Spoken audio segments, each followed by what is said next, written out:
So hello guys and welcome to my YouTube channel. So आज की video में हम मैक्रो इकोनॉमिक्स का एक नया चैप्टर करने वाले हैं जिसका नाम है BOP, बैलेंस ऑफ पेमेंट। ये चैप्टर काफ़ी ज़्यादा आसान है और इसमें क्वेश्चंस भी आपको बहुत इजी पूछे जाएंगे। अगर मतलब आपका कॉन्सेप्ट क्लियर है तो आप बहुत आसानी से कोई भी क्वेश्चन को सोल्व कर सकते हैं। सो चैप्टर स्टार्ट कैसे होता है पहले वो समझ लेते हैं। जैसे कि हमें पता है कि चैप्टर का नाम है BOP, तो आपको यही नहीं पता होगा अभी तो स्टार्टिंग में कि BOP होता क्या है ना। तो सबसे पहले तो ये समझ लेते हैं कि BOP क्या होता है। आप सभी ने क्लास 11th में अकाउंट्स में काफ़ी सारे अकाउंट्स बनाए होंगे जिसमें आपकी दो साइड्स होती हैं, एक होती है डेबिट साइड एंड एक होती है आपकी क्रेडिट साइड। दो साइड्स होती हैं आपकी। सिमिलरली BOP भी एक ऐसा अकाउंटिंग स्टेटमेंट है, मतलब जैसे आपके अकाउंट्स में आप अकाउंट बनाते थे ना, ये भी एक तरीके का वैसे अकाउंट ही बना रहे हो आप। स्टेटमेंट है। स्टेटमेंट क्या है? स्टेटमेंट का क्या मतलब है? जैसे अभी आप क्लास 12th में आगे जाओगे, आप एक कैश फ्लो स्टेटमेंट आपका चैप्टर आएगा, मतलब ये भी ना अकाउंटिंग रिलेटेड ही है BOP। तुम लोग अपने अकाउंट बनाते थे अपने बेसिस के ऊपर, या फर्म्स अपने बेसिस के ऊपर बनाती थी, पर BOP जो है वो एक गवर्नमेंट बनाती है जो सारी की सारी ट्रांजेक्शन्स रिकॉर्ड होती हैं कि हमने दुनिया से क्या लिया और हम दुनिया को क्या देंगे। ठीक है। सो दो चीज़ें उठकर आती हैं BOP के अकाउंट में कि क्या क्या रिकॉर्ड होता है। दो चीज़ें कौन सी आती हैं कि हमने क्या लिया दुनिया से, ठीक है, क्या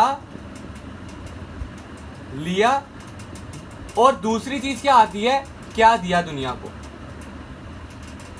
ये दो चीज़ें बेसिकली ज़्यादा से ज़्यादा पूछी जा सकती हैं आपको कि BOP में क्या होता है, BOP के बारे में बताओ।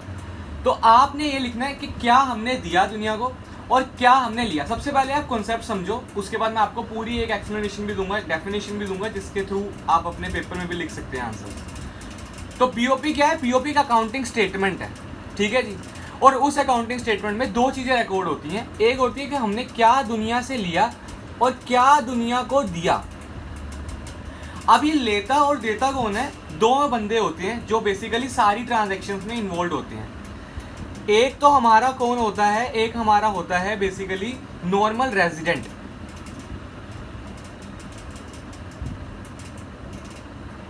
एक होता है हमारा नॉर्मल रेजिडेंट।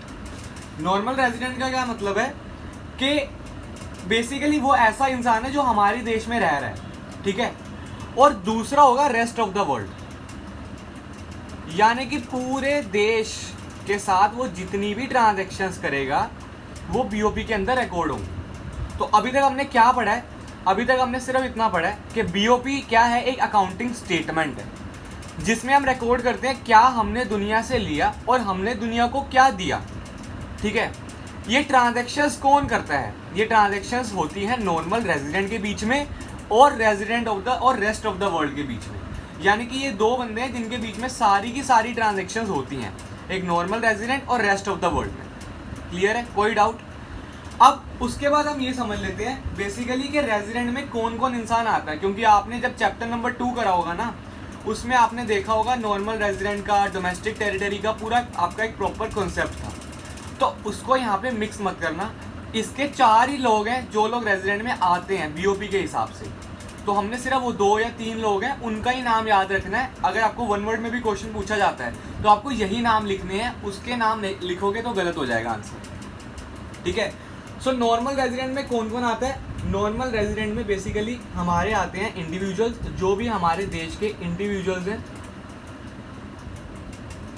वो लोग, पहला पॉइंट। दूसरे आती हैं हमारी फर्म्स, और तीसरा हमारे आते हैं गवर्नमेंट की एजेंसीज,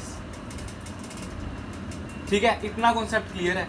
मेरे साथ रिपीट करते रहो ताकि आपको वीडियो के साथ साथ ही याद हो जाए सब कुछ। मैं तभी एक चीज़ को 2-2, 3-3 बार ही बोलता हूँ। सो BOP हमने क्या पढ़ा है? एक अकाउंटिंग स्टेटमेंट है, ठीक है, जो रिकॉर्ड क्या करता है कि क्या हमने दुनिया से लिया और हमने क्या दुनिया को दिया, ठीक है जी। उसके बाद ये ट्रांजेक्शन्स किसके बीच में होती हैं? ये होती है नॉर्मल रेजिडेंट के बीच में और रेस्ट ऑफ द वर्ल्ड के बीच में। अब नॉर्मल रेजिडेंट में कौन कौन इंक्लूड होता है? गवर्नमेंट एजेंसीज इंक्लूड होती हैं, फर्म इंक्लूड होती है और इंडिविजुअल्स इंक्लूड होते हैं। क्लियर है? अब ये भी समझ लो कि कौन कौन इंक्लूड नहीं होता, क्योंकि बेसिकली क्या होता है, आपको वन वर्ड में भी वो कंफ्यूज कर सकता है कि आप क्या बताओ BOP में क्या ये लोग की एंट्री होगी। अब जैसे तुम्हें ये तो पता है इंडिविजुअल फर्म्स और गवर्नमेंट एजेंसीज कुछ इससे मिलते जुलते भी होते हैं। अब आप खुद सोचो मैं आपको कुछ एग्जांपल्स दूंगा जो नॉर्मल रेजिडेंट में नहीं इंक्लूड होते। पहला तो वो बंदे हो गए जो लोग हैं माइग्रेटरी वर्कर्स। अब आपको ये टर्म थोड़ी नहीं लग रही होगी पर मैं बता देता हूँ माइग्रेटरी वर्कर्स का कौन होते हैं। माइग्रेटरी वर्कर्स का मतलब होता है जिनकी जो ज़मीन वगैरह होती है वो बॉर्डर पे होती है। जैसे सपोज करो कि इस तरफ है पाकिस्तान, ठीक है, एंड इस तरफ है इंडिया, एंड यहाँ पे है बॉर्डर। अब इस बंदे की जो ज़मीन है ना खेती बाड़ी की, वो ज़मीन यहाँ आ गई, तो उसको बार बार क्या करना पड़ता है, वो रोज़ सुबह इस ज़मीन पे जाता है, काम करके वापस आ जाता है, ठीक है। तो इस केस में क्या, या समझ लो पाकिस्तान का कोई बंदा है, वो इंडिया आता है और काम करके वापस चले जाता है, ठीक है। वो इंडिया आया, रोज़ सुबह इंडिया आता है और काम करके पाकिस्तान, रोज़ सुबह इंडिया आएगा और काम करके वापस पाकिस्तान चला जाएगा। तो इस केस में ना ये नॉर्मल रेजिडेंट नहीं कहलाएगा, ये नॉर्मल रेजिडेंट पाकिस्तान का ही कहलाएगा, ये इंडिया का नॉर्मल रेजिडेंट नहीं कहलाएगा बिल्कुल भी। क्लियर है। उसके बाद क्या आता है हमारा, माइग्रेटरी वर्कर्स के बाद हमारा आता है फॉरेन की मिलिट्री। अब देखो ये तो सीधी सी बात है, नाम से ही पता लग रहा है कि फॉरेन मिलिट्री, फॉरेन तो फॉरेन का ही वो रेजिडेंट बंदा होगा, है ना। वो कोई ये तो है नहीं कि वो इंडिया का रेजिडेंट होगा। अब नाम से पता लग रहा है कि फॉरेन की मिलिट्री के बारे में बताया गया है। उसके बाद थर्ड पॉइंट में क्या आ गया, उसके बाद थर्ड पॉइंट में आ गया टूरिस्ट, कि भाई जो टूरिस्ट लोग होते हैं वो भी ये नहीं कि वो घूमने फिरने आए, वो हमारे देश के वासी बन गए, वो उसी देश के होंगे जहाँ से वो आए हैं, ना कि वो इंडिया के एज अ रेजिडेंट माने जाएंगे, ठीक है। उसके बाद कोई भी इंसान जो फॉरेन की कंपनीज में काम करता है, कोई इंसान जो फॉरेन की कंपनीज में काम करता है, वो भी बेसिकली हमारा रेजिडेंट में नहीं इंक्लूड होगा। मैं एक बार बोर्ड साफ कर देता हूँ, आपको फिर क्लियर लिख देता हूँ कि कौन कौन बंदे रेजिडेंट में इंक्लूड होंगे, कौन कौन बंदे रेजिडेंट में इंक्लूड नहीं होंगे, और एक बीओपी की डेफिनेशन भी लिख देते हैं जो आपने अपने एग्जाम्स में लिखनी है। अब देखो ये तुम्हारी बीओपी की डेफिनेशन निकल के आती है कि ये क्या है, बीओपी एक अकाउंटिंग स्टेटमेंट है, ठीक है। अब मैं तुम्हें ना वर्ड्स मार्क कर रहा हूँ जिसको तुमने आगे एक्सप्लेनेशन भी देनी है। अगर आपका क्वेश्चन आ जाता है बीओपी के ऊपर, तो एक डेफिनेशन लिखने के बाद ना इन टर्म्स को जरूर एक्सप्लेन करना। जैसे बीओपी एक अकाउंटिंग स्टेटमेंट है, चलो ये तो आसान है, मैं आपको समझा चुका हूँ कि एक ऐसा अकाउंटिंग स्टेटमेंट है जिसमें दो साइड्स होती हैं बेसिकली, एक हमारी होती है डेबिट साइड एंड एक हमारी होती है क्रेडिट साइड। चलो ये तो ईजी सा कॉन्सेप्ट है बहुत ज़्यादा, राइट। उसके बाद जो प्रोवाइड करती है एक सिस्टमैटिक रिकॉर्ड, चलो ये भी पता है जी कि एक सिस्टमैटिक रिकॉर्ड होगा, ये नहीं कि कुछ भी हम इस अकाउंट में डाल रहे हैं, कुछ भी स्टेटमेंट में डाल रहे हैं, हम वो चीज़ें डाल रहे हैं जो एक कंट्री से लिंक करती है, जिसका इफेक्ट पड़ रहा है, कुछ भी नहीं डाल रहे हम लोग। Of all economic transactions. अब आपको ये कॉन्सेप्ट पता होना चाहिए, इकोनॉमिक ट्रांजेक्शन्स क्या होता है, ये हम अभी मैं आपको इसके डेफिनेशन के बाद पहले इकोनॉमिक ट्रांजेक्शन्स के बारे में ही बताऊंगा। Between the residents of the country, हम रेजिडेंट्स के बारे में पढ़ चुके हैं। और जो लोग इंक्लूड नहीं होते, जो मैंने आपको बताया था, माइग्रेटरी वर्कर्स हो गए, फॉरेन की मिलिट्री हो गई, है ना, या कोई वर्कर जो फॉरेन की कंपनीज में काम कर रहा है, जो लोग इंक्लूड नहीं होते वो आ जाते हैं जी रेस्ट ऑफ द वर्ल्ड में। तो आपको ये दोनों कॉन्सेप्ट तो आते हैं, इकोनॉमिक ट्रांजेक्शन के बारे में बताना है। In a given period of time, in a given period of time. अब ये देखने में ना, ये जो लाइन है ना, इसका कोई वो बंदा कहता है यार कुछ भी नहीं है इस लाइन में, है ना, ये इजी सा ही कॉन्सेप्ट है, इसमें इन्होंने कुछ खास नहीं बताया हुआ। बट मैं आपको एक चीज बता दूं कि आपने जब चैप्टर नंबर 2 किया होगा, उसमें आपको चैप्टर नंबर 2 या चैप्टर नंबर 2 या चैप्टर नंबर 1 में आपने पढ़ा था स्टॉक एंड फ्लो कॉन्सेप्ट, अगर आपको याद हो तो उसमें क्या होता है, at a particular period of time जब हम करते हैं तो वो हमारा स्टॉक होता है। In a given period of time करते हैं तो बेसिकली वो हमारा कौन सा कॉन्सेप्ट होता है, तो वो हमारा फ्लो कॉन्सेप्ट होता है, राइट। तो पीओपी में लिखा हुआ है in a given period of time. अब यहाँ पे इन लिख दो या ड्यूरिंग लिख दो, एक ही बात है। तो ये हमारा ना फ्लो कॉन्सेप्ट होता है। ये वन वर्ड में बहुत बार पूछा जाता है, बट इतने डीप में कोई पढ़ता नहीं है इस डेफिनेशन को, तो उसको पता नहीं लगता। तो ये हमारा कौन सा कॉन्सेप्ट है, फ्लो कॉन्सेप्ट है। अब मैं आपको बेसिकली बताता हूँ इकोनॉमिक ट्रांजेक्शन्स में क्या क्या आता है, देन हम लोग चलेंगे residents and rest of the world की पीरियड में। तो आपको ये डेफिनेशन मेरे ख्याल से क्लियर हो चुकी होगी। तो अब शीट चेंज करते हैं एंड चेक करते हैं कि अगला कॉन्सेप्ट क्या है। अब देखो इकोनॉमिक ट्रांजैक्शन का क्या मतलब होता है वो समझते हैं। इकोनॉमिक ट्रांजैक्शंस में ना बेसिकली हमारी दो चीज़ों के बारे में बताया जाता है, यानी कि दो ही चीज़ें होंगी, या तो होगा ट्रांसफर ऑफ टाइटल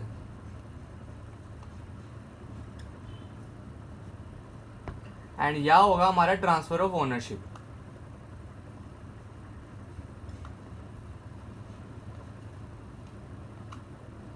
ठीक है।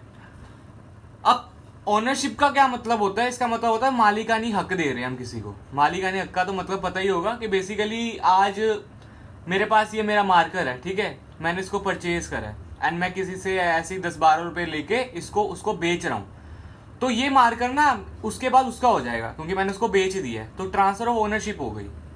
अब आता है transfer of title.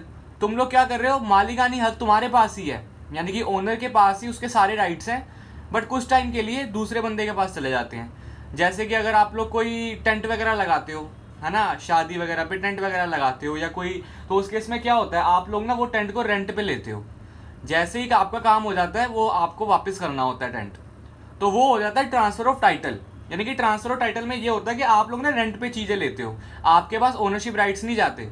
Transfer of ownership का मतलब होता है कि आपके पास मालिकानी हक चला गया, कि अब आप कुछ भी कर सकते हो उस गुड्स का, वो गुड्स आपके साथ लिंक करते हैं, ठीक है। अब चीज आता है कि चलो भी हम ये भी कर लेंगे, ट्रांसफर ऑफ टाइटल भी कर लेंगे एंड ट्रांसफर ऑफ ओनरशिप भी हमारा हो जाएगा, पर ये तो बताओ कि ये दोनों चीजें होती क्या है, कि मतलब किस चीज का टाइटल का ट्रांसफर, मतलब किस चीज में ट्रांसफर होगा, किस चीज का हमने ओनरशिप ट्रांसफर करना है या किस चीज का हमने टाइटल ट्रांसफर करना है। तो बेसिकली हमारी ना 4 चीजें होती हैं। एक तो होता है विजिबल आइटम्स,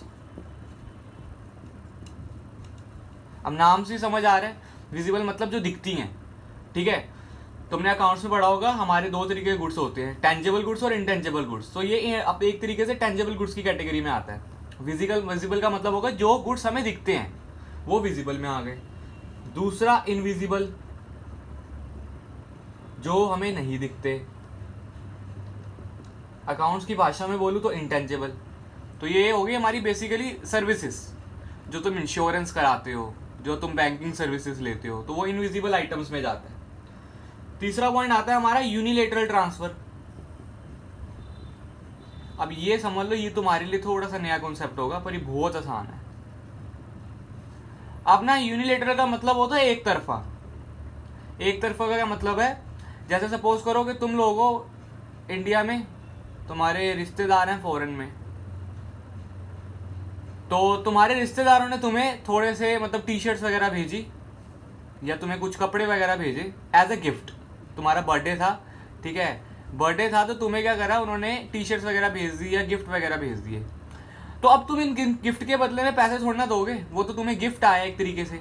अब तुम्हें जब कोई बंदा गिफ्ट देता है तो तुम उसको कैश थोड़ी ना देते हो कि भाई चल यार थैंक यू सो मच। अब जब तुम्हें दिवाली पे कोई, सपोज करो, चलो दिवाली वाला तो ट्रेंड थोड़ा उल्टा हो जाएगा, वो तो तुम्हें भी मिठाई का डब्बा देना पड़ता है, पर सपोज करो पर कि तुम्हें किसी ने मीठे का डब्बा दिया, तो तुम उससे ये थोड़ा ना पूछोगे भाई बता रेट क्या बना, तेरे को मैंने पैसे देने हैं, ये तो नहीं होगा ना। तो मतलब यूनिलेटर में होता है एक तरफा, कि आपको कोई चीज मिल रही है पर आप बदले में कुछ भी नहीं दे रहे हो। जैसे कि गवर्नमेंट है, अगर गवर्नमेंट आपको पेंशन स्कीम दे रही है, बुजुर्गों को पेंशन दे रहा है केजरीवाल, तो उस केस में क्या होगा, जब वो पेंशन दे रहे हैं ना, तो उनको बदले में कुछ नहीं मिल रहा बुजुर्गों से, ठीक है ना। जो बूढ़े लोग हैं उनको पेंशन मिल रही है, तो बूढ़े लोग बदले में उनको कुछ नहीं दे रहे हैं, उनको फ्री ऑफ कॉस्ट मिल रही है। सिमिलरली अगर कोई गवर्नमेंट सब्सिडी देती है, तो गवर्नमेंट सब्सिडी दे रही है, बदले में हम लोग सब्सिडी के लिए कुछ नहीं कर रहे हैं। या कोई गिफ्ट आ गया बाहर से, तो हमें गिफ्ट आ रहा है, हम लोग बदले में कुछ भी नहीं कर रहे हैं। तो यूनिलेटरल ट्रांसफर तो हो गया ये। एंड फोर्थ पॉइंट क्या होता है हमारा, फोर्थ पॉइंट हमारा होता है कैपिटल ट्रांसफर्स। मैं यहां लिख देता हूँ, नीचे थोड़ी जगह कम है। अब देखो नाम से ही ना पता लग रहा है,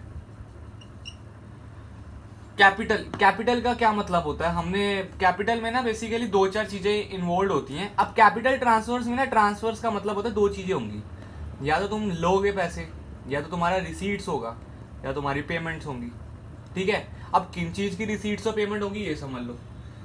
रिसीट, कैपिटल का क्या मतलब होगा, पैसा। जिस भी चीज में तुम्हारे पास पैसा आ रहा है वो जाएगा रिसीट्स में, जिस भी केस में तुम्हारे पास से पैसा जा रहा है वो जाएगा पेमेंट में। अगर तुम किसी से उधार में पैसा ले रहे हो, अब जब तुम पैसा ले रहे हो तो पैसा तो आएगा ही, तो हो जाएगा रिसीट्स में। तुम लोग अगर किसी को उधार में पैसा दे रहे हो, हो जाएगा पेमेंट में। तुम लोग कहीं पे इन्वेस्टमेंट कर रहे हो, ठीक है, किसी बाहर किसी कंट्री में जाके तुमने कहीं पे इन्वेस्टमेंट कर दी, प्रॉपर्टी वगैरह ले ली, तो वो जाएगा पेमेंट में, क्योंकि तुम्हारा पैसा तो जा रहा है, ठीक है। तो 4 कॉन्सेप्ट ही थे इकोनॉमिक ट्रांजैक्शन में, या तो ट्रांसफर टाइटल होगा या भाई ओनरशिप होगा। 4 चीजों के बारे में बताया गया, एक विजिबल होता है, एक इनविजिबल आइटम्स होता है, यूनिलेटरल ट्रांसफर होता है, ठीक है, एंड एक होता है हमारा कैपिटल ट्रांसफर्स, ठीक है। ये कॉन्सेप्ट बहुत ईजी है। वीडियो के साथ साथ बस एक बार पॉज करो, खुद रजिस्टर पे नोट डाउन करो और खुद पीछे पीछे बोलोगे तो आपको पूरा कॉन्सेप्ट बहुत आसानी से समझ आ जाएगा, क्योंकि बहुत इन डेप्थ एक्सप्लेनेशन दे रहा हूँ मैं, कोई ऊपर ऊपर से नहीं समझा रहा आपको। अब इसके बाद हम एक कॉन्सेप्ट समझते हैं, ये हमारा रेजिडेंट वाला बेसिकली मैं वैसे समझा चुका हूँ, पर मैं फिर भी आपको एक बार लिख के दिखा देता हूँ कि कौन कौन सी चीजें इन्वॉल्व होंगी और कौन कौन सी नहीं होंगी, ताकि आपका डेफिनेशन पोर्शन खत्म हो जाएगा। देन हम चलेंगे कि साइट्स के बारे में, कि बीओपी में कौन कौन सी साइट्स होती है। ठीक है, मैं शीट चेंज कर देता हूँ, 1 मिनट। आप समझो कि रेजिडेंट्स में कौन कौन सी चीजें इंक्लूड होती हैं। मैं आपको पहले बता चुका हूँ कि रेजिडेंट में बेसिकली 3 चीजों के बारे में बात की जाती है।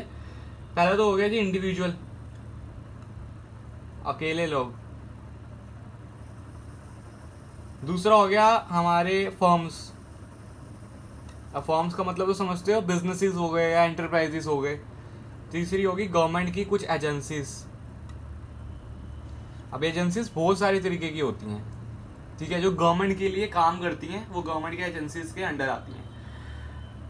और रेस्ट ऑफ द वर्ल्ड में कौन कौन आएगा, जो चीज़ें इनमें इंक्लूड नहीं होते वो यहाँ भेज देंगे। माइग्रेटरी वर्कर्स ऑलरेडी बता चुका हूँ आपको। दूसरा पॉइंट आ गया जैसे कि फॉरेन की मिलिट्री हो गई। तीसरा पॉइंट आ गया फॉरेन मिलिट्री के बाद जैसे कि आपका वर्कर्स, जो फॉरेन की कंपनीज या ऑर्गेनाइजेशन में काम कर रहे हैं। बस इतना काफ़ी है रेजिडेंट और रेस्ट ऑफ द वर्ल्ड में। अब एक बार ना दोबारा वीडियो में पीछे जाओ डेफिनेशन की तरफ, जब मैंने डेफिनेशन समझाई है दोबारा से डेफिनेशन सुनो, देन उसके बाद आगे आना, क्योंकि जब तुम अब डेफिनेशन सुनोगे ना कि तुम्हें डेफिनेशन का हर एक वर्ड, हर एक पॉइंट क्लियरली समझ आ जाएगा। पहले इतना लर्न कर लो जितना मैंने तुम्हें समझाया है, अभी वीडियो के साथ साथ ही, ताकि जैसे ही मेरी वीडियो खत्म हो तुम्हारा चैप्टर भी खत्म हो जाए, ऐसा टारगेट रखो। ठीक है, तो वीडियो के एक बार पीछे जाओ, दोबारा से डेफिनेशन देखो, एंड देन उसके बाद लर्न करो कि हमने अभी तक क्या क्या याद कर ली हैं चीजें। सिर्फ 2x पे वीडियो मत देखो, 2x पे वीडियो देखने का कोई फायदा नहीं होगा। ठीक है, अब हम अगला कॉन्सेप्ट देखते हैं, बेसिकली इसके साइट्स के बारे में पढ़ते हैं कि डेबिट और क्रेडिट में क्या क्या चीजें आती हैं। अब अगर मैं बीओपी की साइट्स के बारे में बात करूं, तो जैसे तुम्हारे अकाउंट्स में 2 साइट्स बनती थी, डेबिट और क्रेडिट साइड, इसका भी यही हिसाब है। ठीक है, तो अगर मैं ना अब जैसे ना तुम्हारे अकाउंट्स में भी तुमने देखा होगा 2 तरीके के अकाउंट्स होते हैं। एक तो तुम्हारे लायबिलिटी, बेसिकली लायबिलिटी वाले अकाउंट होते हैं, ठीक है, जिसमें अगर हमें हमारी कोई चीज़ बढ़ती है तो क्रेडिट साइड में जाती है, और अगर कम होती है डेबिट में। ये होते हैं लायबिलिटी वाले अकाउंट्स। और एक होते हैं हमारे एसेट्स वाले अकाउंट, तो उसमें क्या होता है, जब कोई चीज़ बढ़ती है तो वो डेबिट साइड जाती है, और कम होती है तो क्रेडिट साइड जाती है। अब बीओपी का पता है क्या हिसाब है। अब ना मैंने जैसे तुम्हें बताया कि ये पैसे के लिंक में होता है बेसिकली, तो गवर्नमेंट पैसा ही देखती है कि हमारे पास कितना पैसा आया और हमने कितना पैसा दिया। तो उस केस में जितना भी पैसा आएगा वो जाएगा इस साइड में। ठीक है, जितना भी इनफ्लो होगा ना वो इसी साइड में आएगा, क्रेडिट साइड में, कि जितना पैसा आ रहा है वो क्रेडिट साइड में जाएगा, और जितना पैसा जाएगा वो हमारा इस साइड में जाएगा। मतलब जब भी पैसा जाएगा ना तो डेबिट साइड में रिकॉर्ड कर लो, और जब पैसा आएगा तो क्रेडिट साइड में रिकॉर्ड कर लो। ठीक है, ये समझ के चलना बस। अगर ये समझ लो तुम्हारा आगे का भी चैप्टर क्लियर हो जाएगा कि जब भी पैसा आएगा तो क्रेडिट साइड में रिकॉर्ड करो, जब पैसा जाएगा तो डेबिट साइड में रिकॉर्ड करो। ठीक है, अब बात ये समझ आती है, अब ना 3 चीजें इसमें और भी होती हैं। एक तो होता है बैलेंस्ड बीओपी। अब बैलेंस्ड बीओपी का क्या मतलब होता है, अगर मैं बात करूं बैलेंस्ड बीओपी का, तो उसका मतलब होता है कि जब डेबिट साइड हमारी बराबर होगी क्रेडिट साइड के, तो वो चीज होती है बैलेंस्ड बीओपी। अब डेबिट साइड में मैंने क्या बताया, सारे जब पैसा जाएगा तो डेबिट साइड में रिकॉर्ड होगा, जब पैसा आएगा तो क्रेडिट साइड में। यानी कि हम पैसा जितना दे रहे हैं बाहर उतना ही हमें बाहर से आ रहा है, तो वो हमारा बैलेंस्ड हो जाएगा, कि यानी कि बराबर है जी, जितना हमने पैसा दिया ना हमें उतना ही मिल गया, हम लुट नहीं गए हैं। दूसरा पॉइंट क्या आता है हमारा, दूसरा पॉइंट आता है सरप्लस बीओपी। अब सरप्लस का नाम से ही पता लगता है, सरप्लस का मतलब होता है यहाँ पे तुम्हें ना कहीं में प्रॉफिट हो रहा है। तो प्रॉफिट कब होगा, जब पैसा तुम्हारे पास ज्यादा आ गया और तुमने पैसा दिया कम है। ठीक है, तो वो होता है हमारा surplus BOP. When credit side is more than that of debit side, तो वो सरप्लस होगा। ठीक है, एंड अगर मैं बात करूँ डेफिसिट, अब डेफिसिट नाम से ही थोड़ा लग रहा है कि यार ये थोड़ा ना लॉस वॉस वाला चीज होगी, तो इसमें वही है, जब तुम लोग क्या कर रहे हो, पैसा बाहर बहुत ज्यादा दे रहे हो पर तुम्हें बाहर से बहुत कम पैसा आ रहा है, तो हो जाएगा डेफिसिट बीओपी में। तो 3 चीजें हम पढ़ चुके हैं। एक तो हमारा होता है बैलेंस्ड बीओपी, ठीक है, जब debit is equal to credit. एक होता है सरप्लस बीओपी एंड एक होता है हमारा डेफिसिट बीओपी। क्लियर है, आज की वीडियो में इतना ही रखते हैं। ठीक है, इतना सबसे पहले याद करो, वीडियो को देखो, एंड अगर कोई डाउट आता तो कमेंट सेक्शन में लिख देना, मैं आपका पूरे डाउट्स का पूरे सोल्यूशन दे दूंगा। एंड अभी आपने जैसे एक तरीके से देखा कि मैंने यूट्यूब पे भी कितना सही समझाया। एंड अगर आप लोग ऑफलाइन ट्यूशंस भी लेना चाहते हैं तो आप मेरे को कमेंट कर सकते हैं, या आप मेरी मेल पे एक मैसेज ड्रॉप कर सकते हैं, तो मैं आपको, मेरी टीम आपके साथ कॉन्टैक्ट करेगी। या तो जूम मीटिंग के थ्रू आपकी क्लासेस हो सकती हैं, या ऑफलाइन सेशंस भी हो सकते हैं। तो ऑनलाइन से ज़्यादा ही आपको ऑफलाइन में मिलेगा। ऑनलाइन में मैंने कॉन्सेप्ट समझाया, ऑफलाइन में आपकी टेस्ट सीरीज भी होंगी रेगुलर बेसिस के ऊपर, ठीक है। आपको और मटेरियल भी पढ़ाया जाएगा, previous year question paper, sample papers, बहुत सारी बुक्स होंगी। तो अगर आपको ऑफलाइन वीडियो का भी या ऑफलाइन लेक्चर्स का भी बेनिफिट लेना है तो आप लोग मैसेज ड्रॉप कर सकते हैं, और हम लोग बहुत नॉमिनल रेट पे आपको ट्यूशंस प्रोवाइड करते हैं। तो thank you so much for watching this.